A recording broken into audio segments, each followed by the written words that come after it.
काबुल शहर में दो गरीब आदमी रहते थे। उनकी जिंदगी तंगहाली और मुश्किलों से घिरी हुई थी। उनके तन पर सिर्फ मैले कुचैले कपड़ों के चिथड़े लटक रहे थे और पेट भरने का कोई ठिकाना न था। दिन भर वे काबुल की गलियों और बाजारों में भटकते। कभी कोई रहमदिल इंसान उन्हें कुछ खाने को दे देता, जिससे उनका गुजारा हो जाता। एक दिन यूं ही भटकते हुए वे आपस में बातचीत करने लगे। उनमें से एक ने कहा, इस शहर में हमारे लिए अब कुछ भी नहीं बचा। हमने यहाँ बहुत सह लिया, लेकिन अब किस्मत के दरवाजे बंद हो चुके हैं। हमें गजनी जाना चाहिए। वहां सुल्तान महमूद गजनवी की हुकूमत है। सुना है वह बहुत नेक और खुदा तरस इंसान है। अगर हम उनसे मिल सकें तो शायद हमारी जिंदगी संवर जाए। दूसरे ने हामी भरते हुए कहा, तुम्हारी बात सही है। हमें सुबह सवेरे ही सफर पर निकल जाना चाहिए। अगली सुबह दोनों गजनी के सफर पर रवाना हो गए। जंगलों, पहाड़ों और मैदानों को पार करते हुए वे आगे बढ़ते गए। रास्ते में उनकी मुलाकात एक और आदमी से हुई। वह भी गरीब था, लेकिन उसके चेहरे पर एक अलग ही नूर था, मानो कोई अल्लाह वाला हो। उस अजनबी ने उनसे पूछा, भाइयों, कौन सी ख्वाहिश है जिसने तुम्हें इस सफर पर निकलने के लिए मजबूर किया, और तुम किसके दरवाजे पर अपनी आरजू लेकर जा रहे हो? काबुल के दोनों आदमियों ने जवाब दिया, भाई, हमारी किस्मत का सितारा बुझ चुका है।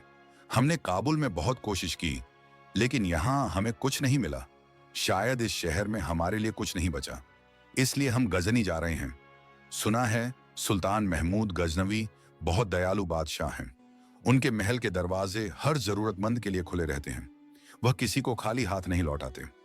काबुल के दोनों आदमियों की बात सुनने के बाद उस नेक इंसान ने गहरी सांस ली और कहा, मैं भी कभी एक अमीर इंसान था, मगर अब मेरे पास न कोई दौलत है न जायदाद।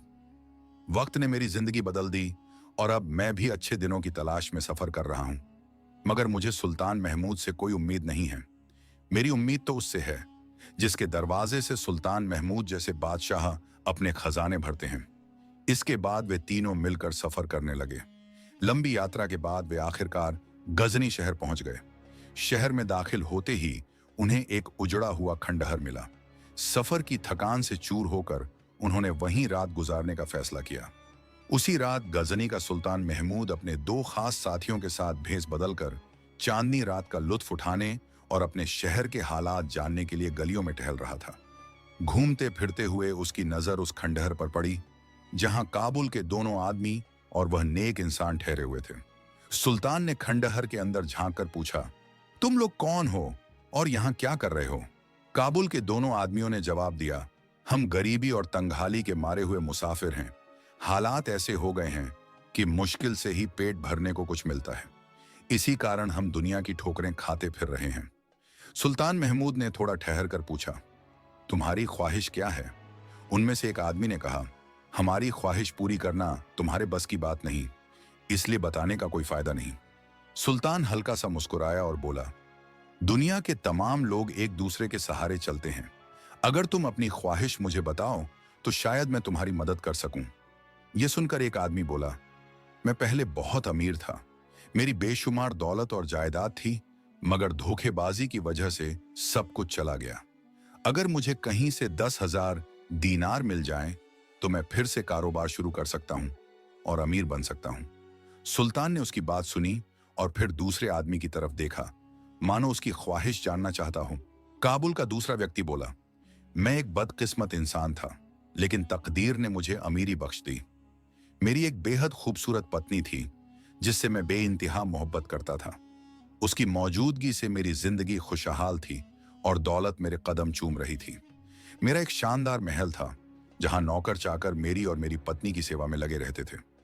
मगर एक दिन ऐसा आया जब मेरी पत्नी अचानक बीमार पड़ गई और उसी दिन उसने दुनिया को अलविदा कह दिया। उसके जाने के बाद जैसे मेरी किस्मत भी मुझसे रूठ गई। दौलत हाथ से निकलती चली गई और अब हालात ऐसे हैं कि पेट भरने तक के लिए पैसे नहीं बचे। अब मैं सुल्तान महमूद गजनवी के शहर इस उम्मीद से आया हूं कि शायद सुल्तान मुझे अपने महल की कोई खूबसूरत कनीज दे दे जिससे मैं शादी कर सकूं। शायद फिर मेरी किस्मत जाग उठे और मेरी खुशियां लौट आईं। उसके बाद मैं अपने वतन खुशी खुशी लौट जाऊंगा। अब सबकी नजरें तीसरे शख्स की ओर थीं, जो अब भी खामोश बैठा था। सुल्तान ने उसकी तरफ देखा और पूछा, तुम कुछ नहीं चाहते? क्या तुम्हारी कोई ख्वाहिश नहीं? वह शख्स मुस्कुराया और बोला, मैं अपनी ख्वाहिशें सिर्फ अपने रब से जाहिर करता हूं। क्योंकि तमाम खजानों की कुंजी उसी के हाथ में है। उसने जिसे चाहा बादशाह बनाया, जिसे चाहा गरीब कर दिया। अगर उसने चाहा तो वह मुझे दौलत भी देगा, और अगर उसने चाहा तो वही मुझे एक अच्छी बीवी भी देगा। मेरी हर तमन्ना बस उसके फैसलों के मुताबिक है। सुल्तान ने कुछ सोचते हुए कहा, फिर भी तुम कुछ तो चाहोगे? इस पर उस नेक आदमी ने सुल्तान की ओर देखा और कहा, अगर खुदा ने तुम पर अपना फजल किया है और तुम दूसरों की ख्वाहिशें पूरी करने की ताकत रखते हो, तो मेरे लिए यही दुआ कर दो कि खुदा मुझ पर भी अपना फजल करे और मेरा हर अमल उसकी मर्जी के मुताबिक हो जाए। सुल्तान उसकी बातें सुनकर कुछ पल के लिए हैरान रह गया, लेकिन बिना कुछ कहे वहां से चला गया। अगले दिन जब सुल्तान महमूद गजनवी अपने तख्त पर विराजमान था, उसने अपने दरबारियों को हुक्म दिया, कल रात जिन 3 मुसाफिरों से मुलाकात हुई थी, उन्हें दरबार में हाजिर किया जाए। हुक्म की तामील हुई और तीनों व्यक्तियों को सुल्तान के सामने पेश किया गया। लेकिन दरबार में पहुंचते ही वे अचंभित रह गए। उनके सामने जो तख्त पर बैठा था, वह वही शख्स था जिससे उन्होंने बीती रात मुलाकात की थी। यह जानकर उनके दिलों में घबराहट पैदा हो गई कि कहीं सुल्तान उन पर नाराज न हो जाए। सुल्तान ने उनकी घबराहट को भांपते हुए उन्हें करीब बुलाया और कहा, अब बताओ, तुम लोगों की क्या ख्वाहिश है? काबुल के दोनों व्यक्तियों ने वही इच्छाएं दोहरा दी जो उन्होंने पिछली रात जाहिर की थी। फिर सुल्तान ने तीसरे व्यक्ति की ओर रुख किया और पूछा, अब तुम बताओ, तुम्हारी क्या ख्वाहिश है? उस व्यक्ति ने शांत भाव से जवाब दिया, ऐ सुल्तान महमूद गजनवी, यदि मैं तुमसे तुम्हारी बादशाही मांगूं तो क्या तुम मुझे दे सकते हो? सुल्तान थोड़ा चौंका और बोला, हरगिज नहीं, यह कैसी अजीब ख्वाहिश है। कोई ऐसी मांग रखो जो मैं पूरी कर सकूं। अगर तुम सोना चाहते हो तो मैं तुम्हें सोना दूंगा, अगर घर चाहते हो तो मैं तुम्हें घर दूंगा। यह सुनकर वह अजनबी मुस्कुराया और बोला, तुम मेरी ख्वाहिश पूरी करने के काबिल ही नहीं हो, फिर व्यर्थ मेरा समय क्यों नष्ट किया? मैं तो उस परवरदिगार से मांगता हूं जो खुद बादशाहों को बादशाही देता है। अगर मेरे रब ने मुझे कुछ देने का इरादा कर लिया तो दुनिया की कोई ताकत उसे रोक नहीं सकती, और यदि उसने देने का इरादा नहीं किया तो दुनिया की कोई शक्ति मुझे वह चीज दे नहीं सकती। सुल्तान चाहता था कि वह अजनबी व्यक्ति कोई ना कोई ख्वाहिश जाहिर करे, मगर सुल्तान के लाख कहने के बावजूद भी उसने किसी चीज की मांग नहीं की। आखिरकार जब सुल्तान थक गया तो उसने हुक्म दिया, जिसने औरत की ख्वाहिश की थी उसे महल की किसी खूबसूरत कनीज में से एक कनीज दे दी जाए, और जिसने दौलत की ख्वाहिश की थी उसे सोने के सिक्कों से भरे 2 थैले दे दिए जाएं। सुल्तान का हुक्म तुरंत पूरा किया गया और फिर उसने कहा, अब तुम लोग अपने अपने वतन वापस लौट जाओ। सुल्तान की बात सुनकर वे तीनों सफर पर निकल पड़े। कुछ दूर चलने के बाद वह व्यक्ति जिसने सोने के 2 थैले उठाए थे धीरे धीरे थकने लगा। थैलों का वजन इतना अधिक था कि अब उससे चला भी नहीं जा रहा था। उसने अपने साथ चलते हुए नेक व्यक्ति से कहा, भाई, मैं बहुत थक गया हूं, क्या तुम थोड़ी देर के लिए मेरे यह सोने के थैले उठा लोगे? नेक इंसान मुस्कुराया और जवाब दिया, क्यों नहीं। यह कहकर उसने सोने के थैले उठा लिए। दूसरी तरफ सुल्तान अपने दरबार में बैठा सोच रहा था। उसने अपने दरबारियों से कहा, उस अजनबी शख्स ने मुझसे कुछ न मांगकर मेरी तौहीन की है। उसने मुझे यूं ठुकरा दिया जैसे मैं कोई साधारण इंसान हूं, कोई ऐसा जो खुद दूसरों के आगे हाथ फैलाने का मोहताज हो, जबकि मैंने उसे बार बार कहा कि अपनी ख्वाहिश जाहिर करे। सुल्तान के दरबार में मौजूद एक दरबारी जो हमेशा उसकी खुशामद करता था, झट से बोला, ऐ सुल्तान मुअज्जम, आपके पास बादशाहत और दौलत सिर्फ इसलिए है क्योंकि खुदा ने आपको यह नेमतें दी हैं ताकि आप इसे अपनी रियाया में बांट सकें। लेकिन अगर कोई आपके सामने अपनी ख्वाहिश जाहिर करने से इनकार कर दे तो यह आपके रुतबे की तौहीन है, और इस तौहीन की सजा मौत के सिवा कुछ नहीं हो सकती। सुल्तान अपने वजीर की बात सुनकर जज्बाती हो गया और तुरंत झल्लाद को बुलाकर हुक्म दिया, उन तीनों के पीछे जाओ, जिसके पास औरत और सोना है उसे छोड़ देना, मगर जो खाली हाथ मिले उसका सर काटकर मेरे पास ले आना। झल्लाद तुरंत रवाना हो गया। जब वह उन तीनों तक पहुंचा तो उसने देखा कि एक आदमी के साथ औरत थी, दूसरे ने सोने के थैले उठाए हुए थे और तीसरा खाली हाथ जा रहा था।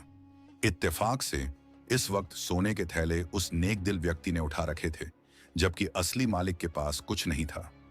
झल्लाद ने बिना सोचे समझे खाली हाथ वाले व्यक्ति की गर्दन पर तलवार चलाई, उसका सर काटा और वापस सुल्तान के दरबार में ले गया।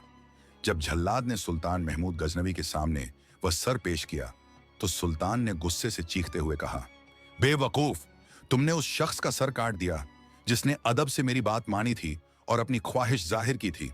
तुम जानते भी हो कि तुमने क्या कर डाला है। सुल्तान गुस्से से कांप उठा और गरज कर बोला, दूर हो जाओ मेरी नजरों से, वरना तुम्हारा भी वही हाल करवा दूंगा। अब सुल्तान को एहसास हुआ कि असल में हुआ क्या था। उसे समझ आ गया कि जिसने सोने की ख्वाहिश की थी वह रास्ते में थक गया होगा और उसने थोड़ी देर के लिए अपना सोना उस नेक दिल इंसान को थमा दिया होगा। सुल्तान ने तुरंत एक और जल्लाद को बुलाया और हुक्म दिया, अब जाओ और जिस शख्स के पास सोना है उसका सर काटकर मेरे पास लाओ। जल्लाद वहां से रवाना हुआ। इस बार किस्मत का खेल कुछ अलग ही था। जिस काबुल के शख्स का साथी मारा गया था उसके दिल में लालच आ गया। चलते चलते उसने नेक दिल आदमी से कहा, भाई देखो, मेरा दोस्त तो मारा गया मगर इस सोने का असली हकदार मैं हूं, क्योंकि हम दोनों काबुल से एक साथ आए थे, इसलिए यह सोना मुझे दे दो। नेक दिल इंसान को दौलत से कोई मोह नहीं था। उसने बिना किसी हिचकिचाहट के सोने के दोनों थैले काबुल के उस आदमी को दे दिए। अब हालात यूं हो गए कि वह अजनबी इंसान फिर से खाली हाथ था, जबकि काबुल का शख्स अपने पास सोना और एक खूबसूरत औरत लिए चल रहा था। इतने में जल्लाद वहां आ पहुंचा। उसने देखा कि एक आदमी के पास सोना और औरत है, जबकि दूसरा खाली हाथ है। जल्लाद को हुक्म मिला था कि जिसके पास सोना हो उसका सर काट कर लाओ। इसलिए बिना देर किए उसने काबुल के इस शख्स को भी मौत के घाट उतार दिया और उसका सर लेकर सुल्तान के दरबार में हाजिर हो गया। सुल्तान ने जब मरे हुए आदमी का सर देखा तो गुस्से से गरज उठा, यह भी गलत आदमी मारा गया है। कुछ देर तक वह सोच में डूबा रहा। जब उसका गुस्सा ठंडा हुआ तो उसे एहसास हुआ कि यह महज कोई इत्तेफाक नहीं था। यह अजनबी शख्स खुदा की किसी खास रहमत में था, जिसकी वजह से हर बार मौत उससे दूर हो जाती थी और वह बच जाता था। सुल्तान को अब यकीन हो गया कि खुदा की रहमत इस इंसान के लिए एक मजबूत दीवार बनी हुई थी, जो उसे हर तरह के नुकसान से बचा रही थी। इस बार सुल्तान ने जल्लाद को नहीं बल्कि अपने खास आदमी को भेजा और हुक्म दिया, इसे पूरे सम्मान के साथ मेरे पास लाओ, औरत और सोना भी इसके साथ ले आओ।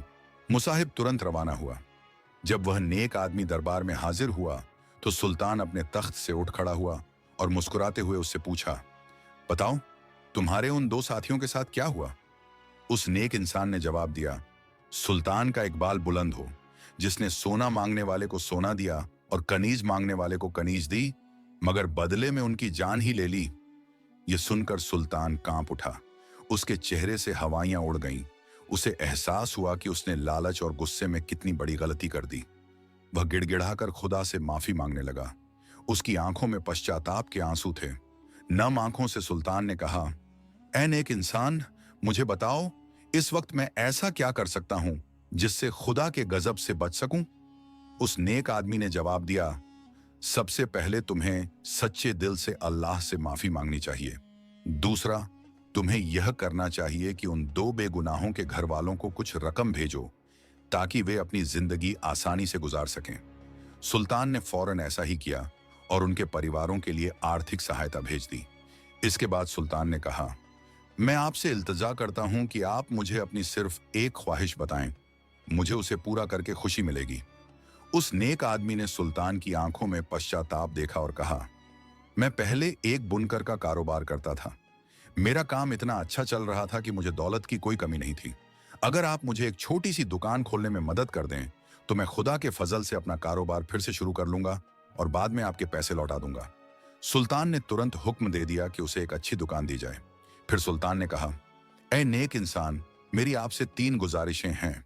उस नेक आदमी ने कहा, जी बोलिए।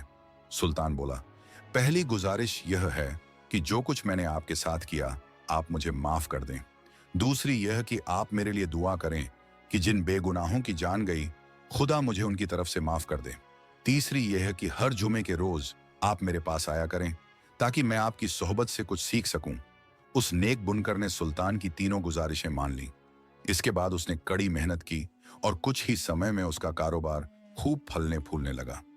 दौलत की कोई कमी नहीं रही, मगर इतनी संपन्नता के बावजूद भी बुनकर के दिल में कभी लालच नहीं आया। वह हमेशा अपनी कमाई का बड़ा हिस्सा जरूरतमंदों में बांटता, जिससे उसे सच्ची संतुष्टि मिलती। बेशुमार दौलत होते हुए भी उसने कभी घमंड नहीं किया और न ही वह कभी खुदा की याद से दूर हुआ। हर हाल में उसने ईमानदारी और इंसानियत का दामन थामे रखा और यही उसकी असली दौलत थी। ये कहानी आपको कैसी लगी कमेंट करके अपनी राय जरूर दें। उम्मीद है ये कहानी आपको बहुत पसंद आई होगी। यदि वीडियो पसंद आई हो तो वीडियो को लाइक और चैनल को सब्सक्राइब जरूर करना।